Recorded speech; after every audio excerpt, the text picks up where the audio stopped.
Madam Speaker, unfortunately, in the final stages when this report was being written, I had to dash to my constituency and therefore was not able to be present to append my signature as a dissenting voice to this report. Madam Speaker, I'm not an advocate and I'm not a lawyer, but I stand here to speak as a citizen of this country. Madam Speaker, I want to speak on behalf of millions of Kenyans who are not able to give their views this morning on this motion. Madam Speaker, I speak for thousands of residents in Lamu. I speak for thousands of residents in the North Rift. Madam Speaker, I stand to speak for residents who are in Northeastern. And I also stand to speak for all those residents in Sondu who in the recent past have experienced the skirmishes of the clashes that have cost many Kenyans their lives. Madam Speaker, the UN recommendation report clearly states that there should be one policeman at a ratio of 450 citizens. In Kenya today, Madam Speaker, we have one policeman to the ratio of 1,152 Kenyans.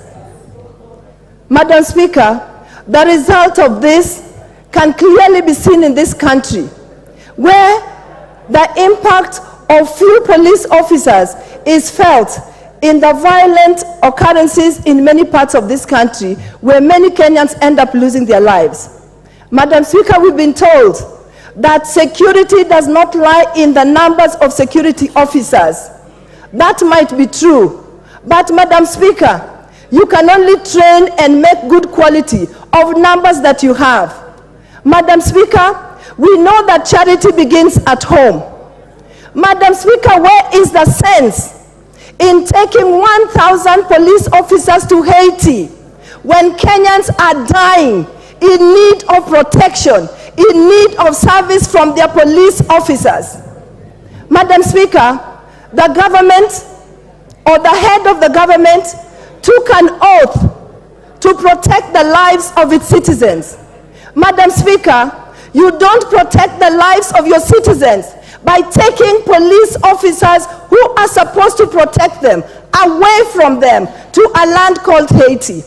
You can only protect their lives by enhancing the numbers and enhancing the security amongst your citizens.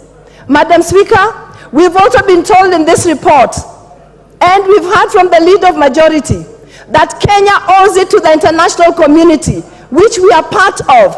Madam Speaker, if you cannot contain and protect lives of your people, surely where do you have the guts to take away to protect lives of people in Haiti?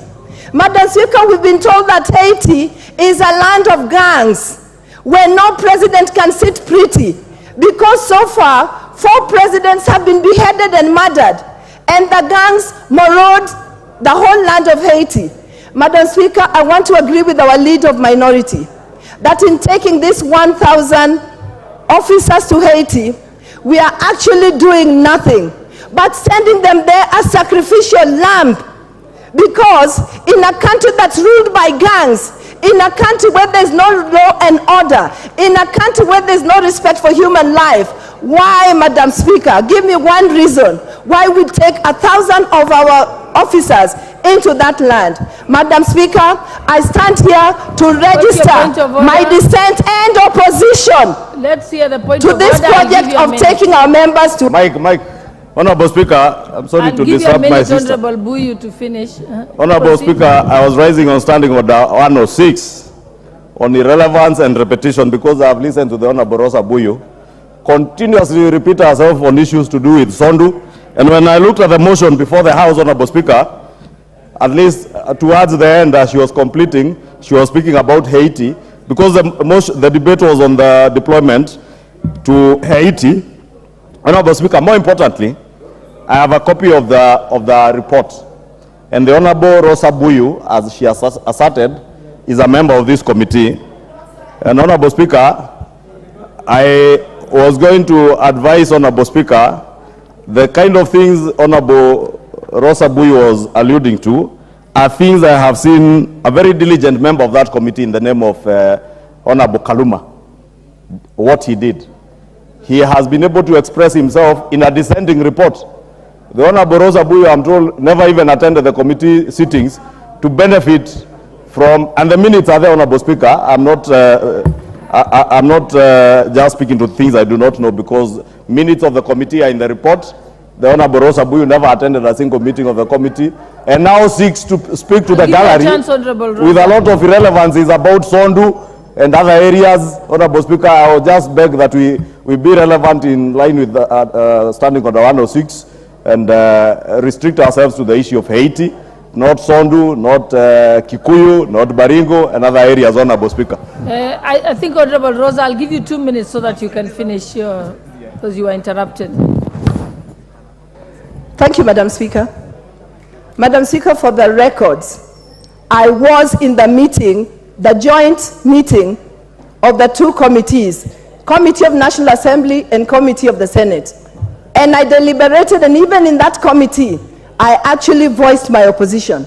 Madam Speaker, I've clearly stated that I wasn't able to come in the last committee when the report was being finalized, because I owe it to my people to be in the constituency when the duty called, and I was there. Madam Speaker, the reason why I'm talking about Sondu, Baringo, Lamu, Northeastern, and the other places is because those places are experiencing violent,